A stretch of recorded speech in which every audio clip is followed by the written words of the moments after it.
తీర్మానం ఏకగ్రీవంగా ఆమోదించబడింది.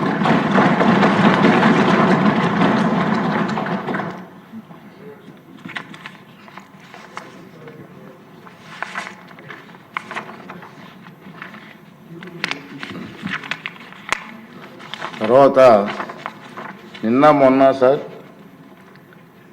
విజయవంతంగా క్రీడల పోటీలు జరిగాయి, చాలా బాగా జరిగాయి. చాలామంది ఉత్సాహంగా పాల్గొన్నారు. మహిళా ఎమ్మెల్యేలు కూడా రాత్రి 8-9 గంటల వరకు ఆడుతూనే ఉన్నారు. ప్రజలు కూడా, విజయవాడ ప్రజలు కూడా నేషనల్ గేమ్స్ అయినట్టు స్టేడియం కూడా వచ్చారు సార్. బ్రహ్మాండంగా జరిగింది. సభ్యులంతా ఉత్సాహంగా ఈ పోటీలో పాల్గొన్నారు సార్. అందరికీ అభినందనలు తెలియజేస్తున్నాను. ఈరోజు మన సభ్యులు విభిన్న కళారంగంలో కూడా వారు తాలూకు టాలెంట్ చూపించడానికి ప్రదర్శనలు కూడా చేస్తున్నారు. ఇప్పుడు ఆ తర్వాత ఆర్థిక శాఖ మంత్రి గారు మరి మీ ఆశీర్వాదంతో సభ్యులకు విందు కూడా ఏర్పాటు చేశారు సార్.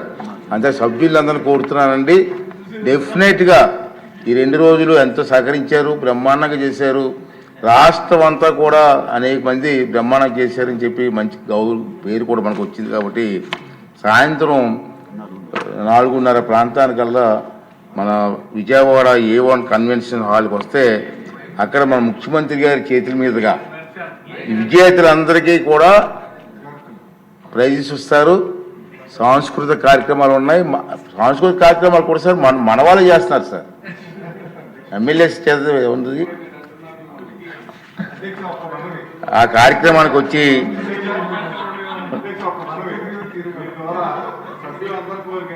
ముఖ్యమంత్రి గారు, ఉప ముఖ్యమంత్రి గారు కూడా ఈ ఆటల పోటీల్లో నెక్స్ట్ ఇయర్ అని సార్ పాల్గొని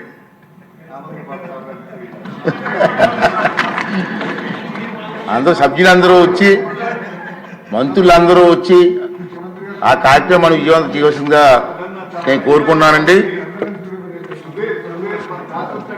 సార్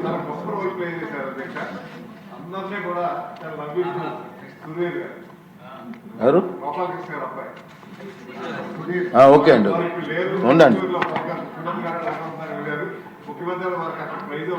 తర్వాత ఈ సభ గురించి కూడా కొన్ని విషయాలు చెప్పాల్సిన అవసరం ఉంది. ఇప్పుడు 16వ శాసనసభ 3వ సమావేశాల గణాంకాలు సభ ఎండింగ్లో మనం చెప్పడం మొత్తం నుంచి ఆనందిస్తూ వస్తున్న సంగతి మీకు తెలుసు. సభ మొత్తం మీద గవర్నర్ గారి ప్రసంగం రోజును మినాయిస్తే 15 రోజుల పాటు సమావేశం అయింది సార్. ఈ 15 రోజుల్లో 85 గంటల 52 నిమిషాల పాటు శాసనసభ కార్యక్రమాలు జరిగాయి. 113 నక్షత్ర గుర్తు ప్రశ్నలకు మౌలికంగా సమాధానాలు ఇచ్చారు. 2 స్వల్ప వ్యవధి ప్రశ్నలకు సమాధానాలు ఇవ్వడం జరిగింది. 37 నక్షత్రం గుర్తు ప్రశ్నలకు సమాధానాలు సభా సమక్షంలో ఉంచబడ్డాయి. 2 నక్షత్రం గుర్తు లేని ప్రశ్నలకు సమాధానాలు సభా సమక్షంలో ఉంచబడ్డాయి.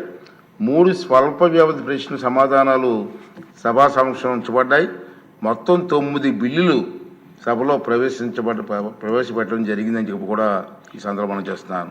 అన్ని బిల్లులు కూడా ఏకగ్రీవంగా ఆమోదం పొందాయని కూడా ఈ సందర్భంగా మీ అందరికీ కూడా మనవి చేస్తాను. 5 లఘు చర్చ జరిగాయి. 344వ నియమం క్రింద ఒక అంశం, 74వ నియమం క్రింద 2 అంశాలు చర్చించబడ్డాయి. ఒక ప్రభుత్వ తీర్మానం ఏకగ్రీవంగా ఆమోదించబడింది. సహకార బ్యాంకుల అవకతవకలపై విచారణ కోసం సభా సంఘాన్ని ఏర్పాటు చేయాలని సభ్యుల తీర్మానానికి కూడా సభ ఏకగ్రీవంగా ఆమోదించబడిందని చెప్పి ఈ సందర్భంలో మనం చేస్తున్నాను సార్. ఈ సమావేశంలో ప్రతిపక్ష నాయకుడి హోదా గురించి నేను ఒక రూలింగ్ కూడా ఇచ్చాను. వివిధ అంశాల మీద సభ్యులు మొత్తం 127 ప్రసంగాలు చేశారు సార్.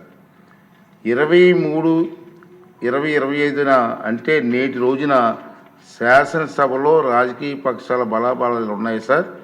తెలుగుదేశం పార్టీకి 135 మంది సభ్యులు, జనసేన పార్టీకి 21 మంది సభ్యులు, వైఎస్ఆర్ పార్టీకి, కాంగ్రెస్ పార్టీకి 11 మంది సభ్యులు మాత్రమే ఉన్నారు.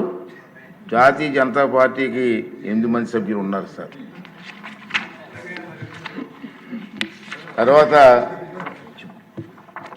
ముఖ్యంగా సార్ ఈ శాసనసభ స్టార్ట్ అయిన దగ్గర నుంచి ఈ రోజు వరకు కూడా మనకు ఎంతోమంది వ్యక్తులు మనకు సహకరించడం జరిగింది. శాసన మండలి మరియు శాసన